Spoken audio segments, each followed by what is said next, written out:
should do? What? So if we had two stance frames for him, Okay. one guy, one guy, set up frames together, just make this. Yeah. It'll have to be kind of similar because they're both going to go in one single punch. Right. But different enough that they're fighting each other. We'll do that one stance just did, only one slight step. Because what we're going to do is we're going to take the yellow of your palette and have another edge. And we're going to have two different stances. One is the other. But you're going to use all the same punch. Alright, so let's do the first stance.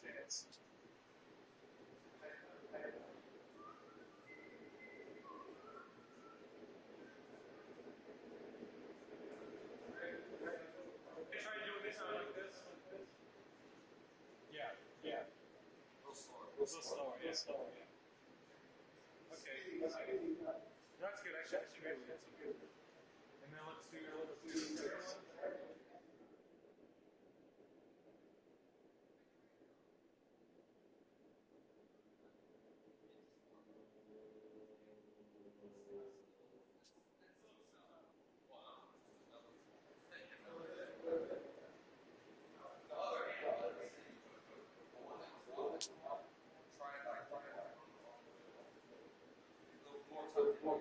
More like this.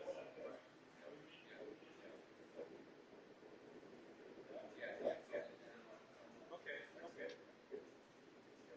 Yeah, keep it open. Yeah. You try to do a little more body. And try to rock it out. Something. Yeah.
Let's try the one you were talking about.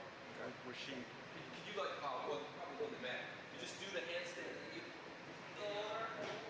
All you have to do is just land right there. Can you do that or? That's great. Is that enough for you? Yeah, let's try it one more time and just step up a little bit, just in case I need anything before, just in case. Start a little bit further up. Can you start on the mat?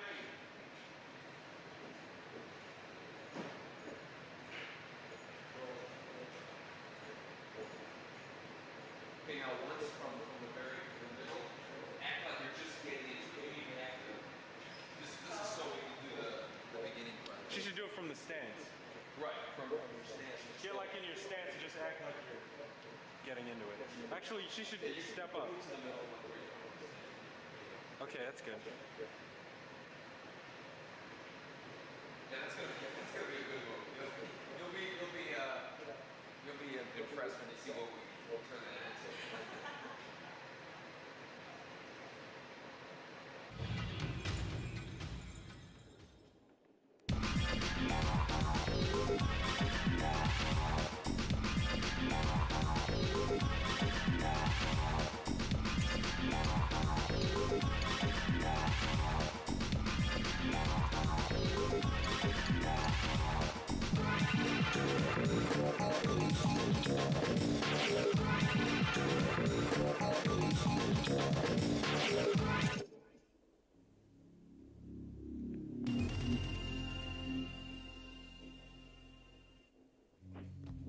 Fighting games have proven themselves to be strong collectors suitable for a wide range of locations. They embody the most attractive elements of the arcade experience: characters endowed with mythic powers, full player control, secret moves, and the kind of unbridled, head-to-head competition that compels repeat buy-in. Now from Midway comes Mortal Kombat. It captures the most popular elements of the fighting game and adds more. More control, more powerful characters, more depth, more secret moves, and advanced digitized graphics delivering the most realistic fighting action available. Begin Mortal Kombat by choosing one of 7 characters, each boasting an arsenal of unique talents. There's Johnny Cage, the brash Hollywood movie star. Kano, thief and mercenary. Raiden, the mythical thunder god. Liu Kang, the fighting Shaolin monk. Scorpion, a ninja warrior bent on revenge. Sub-Zero, the ultimate assassin. And Sonya, U.S. Special Forces soldier.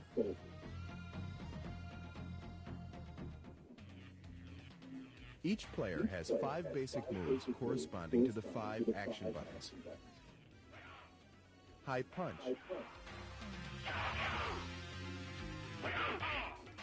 High kick.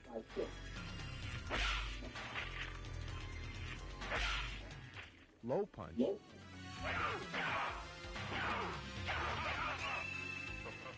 Low kick. And a block.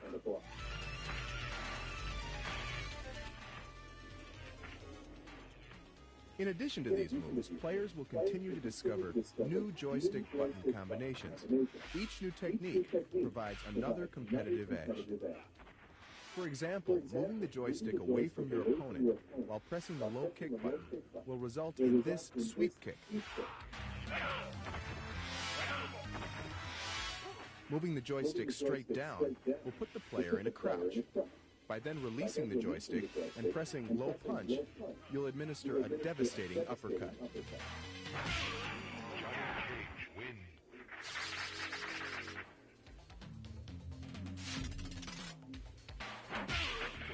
Secret moves play a big part in the success of any fighting game.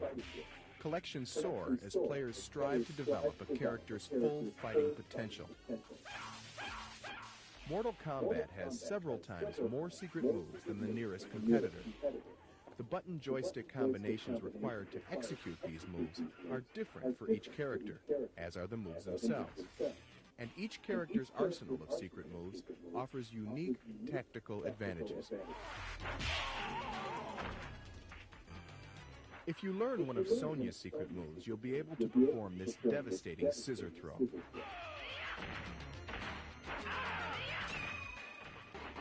Learning to activate Raiden's secret weapon lets you fire lightning bolts at your opponents.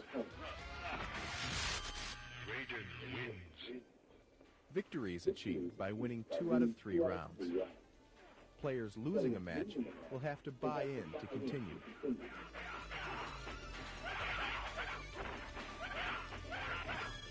Liu Kang wins. Finally, winning 3 matches against paired adversaries will put you in the ring opposite Goro, a 4-armed, unstoppable titan, half human, half dragon. Should Goro be subdued, you'll engage the most deceptive and powerful opponent of all, Shang Tsung, the bloodthirsty emperor capable of instantly becoming any fighter he chooses. Conquer Shang Tsung, and you will have joined unfrequented ranks, those who have battled all adversaries, yet survived. Test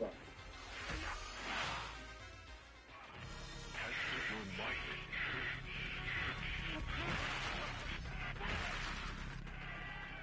Every 5 matches during both 1- and 2-player games, you'll have a chance to test your strength and win bonus points by smashing progressively harder objects.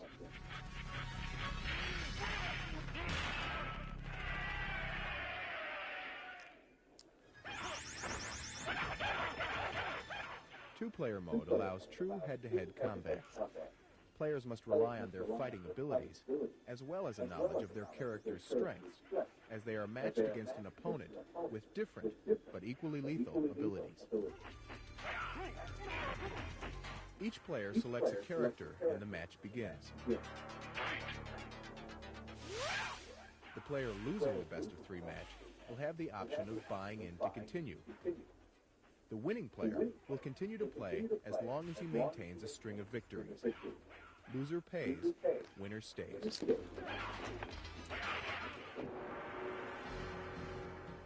From a technical standpoint, operators will find even more to like. Mortal Kombat employs Midway's exclusive diagnostic package and a sensitive, yet durable, 8-way microswitch joystick. In addition, operators will want to be aware of a dip switch setting we've included, allowing them to temper the game to fit the requirements of a location. By simply flipping a switch on the CPU board, you're able to remove any depictions of blood that would otherwise appear in the game.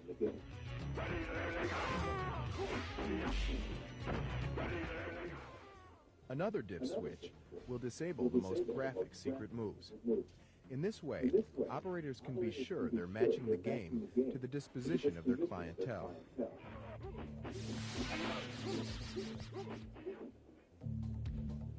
Mortal Kombat is quite simply the most complete video fighting game available. It boasts the industry's most realistic graphics, digitized images of real martial arts experts, heroic characters more powerful than those found on any other fighting game, secret moves to learn and master, and fierce battles against titanic adversaries. All of these elements combine to make this game powerfully unique, the world's most advanced interactive fighting experience.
Fighting games of that era kind of all had this level of secrecy to them. Mortal Kombat, I think, took that to a very extreme level. You had to guess like the moves and had to figure out the codes. I think Street Fighter did something like that, right? They didn't document any of the moves. So we took that same approach. I think not having a move list, there was so much to explore, and you had no idea of what you were still missing. It was another thing, it built up so much mystique to the game. But then we kind of extended it, right, with the fatalities and whatnots.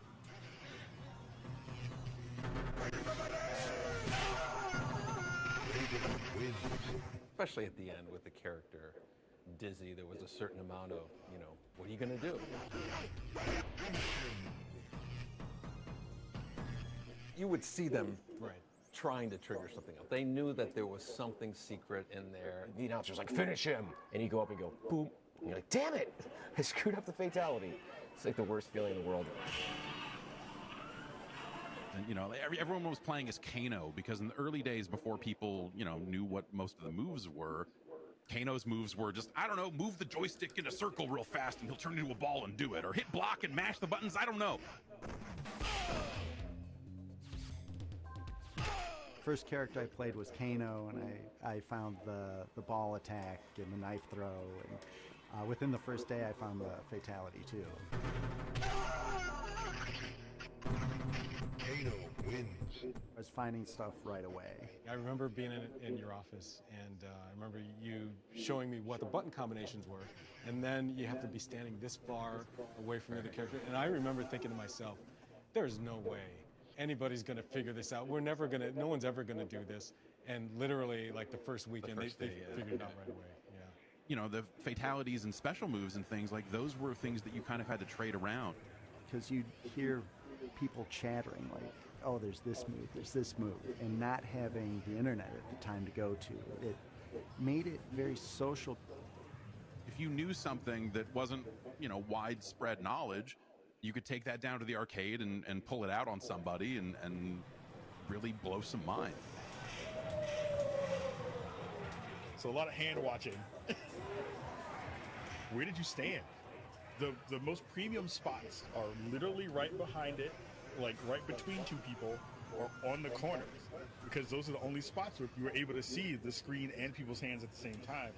There was so much in there, and it really requires a fan base to come together and share, to work together to play them and solve them and uncover the secrets and all that stuff.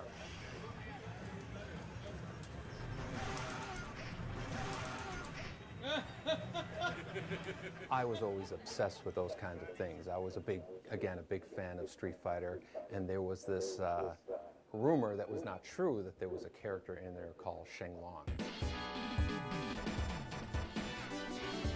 And I remember when we had started this game thinking, we have to have a real secret character. And so there was a Sunday, and Scorpion was yellow, Sub-Zero was blue, and I went into the art program and tinted him green, made up these crazy rules in terms of how to find him, made him jump out occasionally and kind of tease you with his existence, put it together in one day, didn't even tell John about it, and was just kind of wondering how many people are going to pick up on this.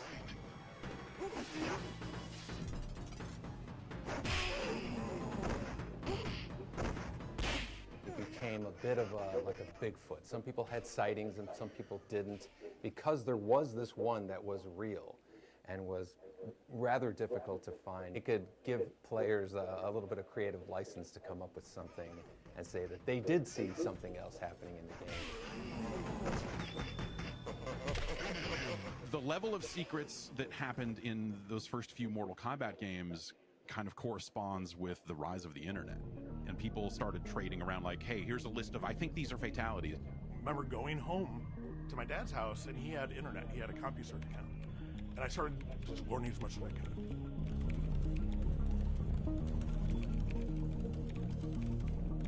And I'm like, Dad, can I go back to the arcade? I want to try some of this stuff. I made it my mission to test all that stuff out. And that became my calling. We need to investigate. And I published my first FAQ, and it is the most inaccurate piece of junk that is available. It's like shameful, but it's where I started. and then all these urban legends about Ermac and all these other alleged characters. That it's kind of like how the kids used to say back in the day, the negative worlds in Mario Brothers and Mario could go skiing. It's that kind of like the kid equivalent of water cooler conversations. People would come up with lore, Yeah, lies right. That's of right. I did this and that happened, and everybody's and we just shut up. A friend of mine in high school said he was cousins with someone who filmed for the game, and that there was a secret character that they had filmed. So I put it in my FAQ, and I trusted him, and found out way later he was just messing with me. The people feeding in things that they'd want to see in the game would kind of blend in with what was really there.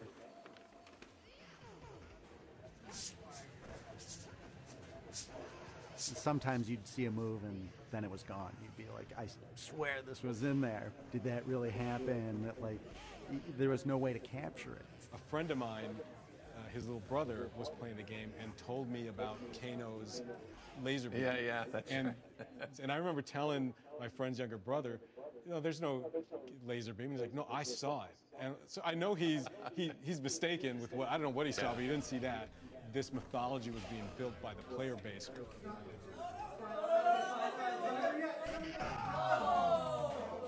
I think we understood that pretty early on, and Ed, more than anybody, I think really took advantage of that and kind of messed with the players with hiding stuff in the game.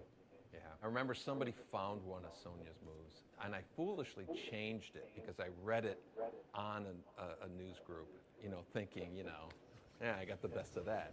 And they did some devious things to keep a lot of those things secret. I think there was a revision of Mortal Kombat 2 where they just arbitrarily changed all the fatalities because everyone figured them out too fast. And it's maybe the most devious and mean thing they've ever done. I remember thinking at that point, yeah, this internet thing has gotten, you can't beat it. You can't defeat it. It's just too powerful. One of the fun things about going to an arcade was, a lot of people didn't have the internet just yet. So people would show up with their copy of their FAQ. Once I was there and I saw someone with my guide, like my FAQ, and I was like, oh, where'd you get that? He's like, oh, the guy who wrote it sold it to me. And I was like, what do you mean sold it to you? I wrote it. We had a Mortal Kombat comic book that John drew, and we were the ones stuffing the envelopes, and we started writing messages to players. Sonya has a slide move, She didn't have a slide move. Within a week, I was at, it was like Galen North or something arcade, and some guy was playing Sonya, just keep trying these things. And one of the guys said, what are you looking for? And he goes, I'm looking for Sonya's slide move, Poor guy was, looking for it. But we were just adding fuel to that fire. Most of those secrets went unknown to me until much later in life when walkthroughs on YouTube became a thing, and I was like, whoa. I totally missed a lot of stuff in a lot of games. To us, secrets were basically replay value, and that was the most important thing for us. Having more to do with the game, having more to discover, more to enjoy. We love the idea of, just this question mark over the game. What else is in there that nobody else has found? And it just made the game that much more mysterious, right?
So when Street Fighter 2 came out, I wasn't really too impressed by it. I think I finished it once, picked Zangief because I was a wrestling fan, and then kind of moved on. I eventually kind of fell in with a crowd that really got a lot out of Street Fighter 2, and so suddenly it became very apparent I need to get great at that game. One guy showed up and said, hey, have you heard of this other game, Mortal Kombat? Like, No. What is Mortal Kombat? He said, well, it's like Street Fighter, but you can fucking kill people. Okay, well, we need to go see this game right now.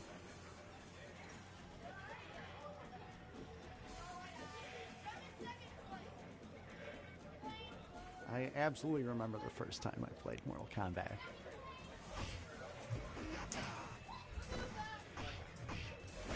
It was at Lions Family Fun, my favorite arcade. My dad would usually give my brother and me $5 each and let us run wild while he went shopping. I was at an arcade in Virginia. The Q Lounge in the Bronx, New York. It was a space that was half smoky pool hall, half arcade. He took us to an arcade 2 towns north, up to Santa Rosa. There was a place called Systems City. And it was like part skate shop, but in the back room, all the lights were off, and they had like 5 arcade machines back there. I see this huge crowd gathered around a new cabinet. And it was sitting there. There was nobody around it. No one was playing it. It was just sitting there. What is this? I just remember just like a big line around the cabinet. Everyone is crowded around Mortal Kombat. It is simultaneously exactly like and nothing like Street Fighter. The film, the presentation, the real actors and actresses and all of that really just, it's so striking. In Mortal Kombat, when you're seeing those 2 big characters on the screen, I was just like, this is the coolest thing ever. Instantly, it was like, oh, it's digitized, it's real people. It was like, wow, this is incredible. It was like, how are they doing this? How did this game come to be? I was blown away by how it looked. Because it was a violent, bloody game. Like, that's the first time I'd seen blood in a video game that I remembered. Even from a basic high punch, you just see blood flying out of these people's heads. Liu Kang wins. Even if I couldn't do the specials of certain characters, I could fall into a rhythm that just felt so good. Just like, air kick, uppercut. And I was, I feel like I'm the baddest motherfucker in the world. In a time where you didn't see that kind of stuff in games, and especially in arcades where kids were running around with their parents, and parents were still freaking out too, kind of seeing what was happening. My dad came up behind me. I didn't know this at the time, but the screen went dark. Kano ripped out a heart and held it up, blood dripping from it, and my dad went, oh, no, and whisked me out of the arcade. And that's when I knew I had to play that game, because I was not allowed to play that game. People getting chopped in half and torsos being dismembered. Liu Kang wins. Flawless victory. Fatality. Oh, I didn't know you could do that in a video game. I didn't know that was allowed in a video game. And we're, 16, 17 at the time, so this is the most exciting thing in the world. The endings and how every character had, even though Street Fighter, they had an ending, but Mortal Kombat was like the first thing that really affected me, that was like, I really want to play all these characters to see what happens. And this is before YouTube, so it wasn't like you could just go on YouTube and watch it. You had to, earn it, right? So what's Kano's backstory? What about Sonya? That's what we wanted to know about.